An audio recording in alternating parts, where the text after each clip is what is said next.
So আমি মনে করি যে আমরা নিজে আজকে আইসি আমরা স্তন ক্যান্সার নিয়ে, এটা কিন্তু অনেক সময় আছে মানুষের জানে না স্তন ক্যান্সারটা কিটা, এটা কিটা কি হয়, এই জিনিসটা আপনারা জানতে পারবা আমরা ডাক্তারের মাধ্যমে। এই জন্য আমি বেশি কিছু কইতাম না, বাট এটা মানে শুধু আমরা মহিলাদের কিন্তু এটা হয় না, এটা কিন্তু আমরা পুরুষেরও হয়। বেশিরভাগ মানুষের জানেন যে এটা স্তন ক্যান্সার হইলেও শুধু মেয়েদের হয়, কিন্তু মেয়েদের না পুরুষদেরও কিন্তু হয়। আজকে আপনারা এখানে যেটা জানবা শিখবা, আমি আশা করি যে আপনারা করো গিয়া আপনারা পুরুষ তারারে হাজবেন্ড লগে আপনারা এই জিনিসটা শেয়ার করবা এবং তারারও কইবা আপনার যে স্তন ক্যান্সারটা কিভাবে নিজে নিজে পরীক্ষা করা যায়। আর যখনও মনে করবা কিছু ঠিক না তখনও আপনারা বুঝছেন আপনারা যে ডাক্তার আছেন ডাক্তারের কাছে কিন্তু আপনারা এটা নিয়ে আলাপ করবা। এটা কিন্তু সরমর কিচ্ছু না।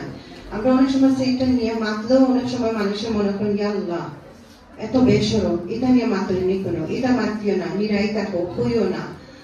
ওটা হইল আমরা সবচেয়ে বড় ভুল। অনেক সময় ইয়াং মেয়েদের এগুলো কিন্তু হয়, কইবা মাতিও না, আশেপাশে পরিবার মানুষের যদি শুনোয় এটা সরম, আমার মেয়ের বিয়ে হইতো না, মানে অনেক ধরনের জিনিস মানুষের কিন্তু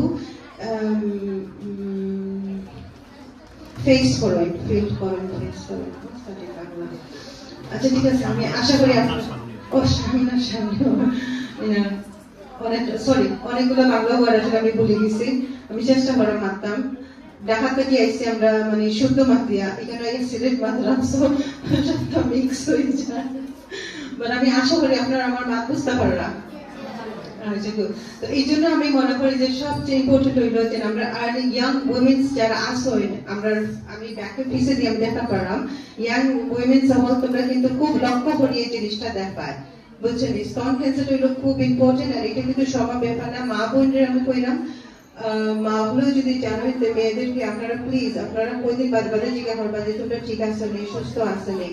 মা হলো আপনারা মাতবা, আপনার পরিবারের লোকেও মাতবা যদি আপনার কোনো অসুবিধা হয়।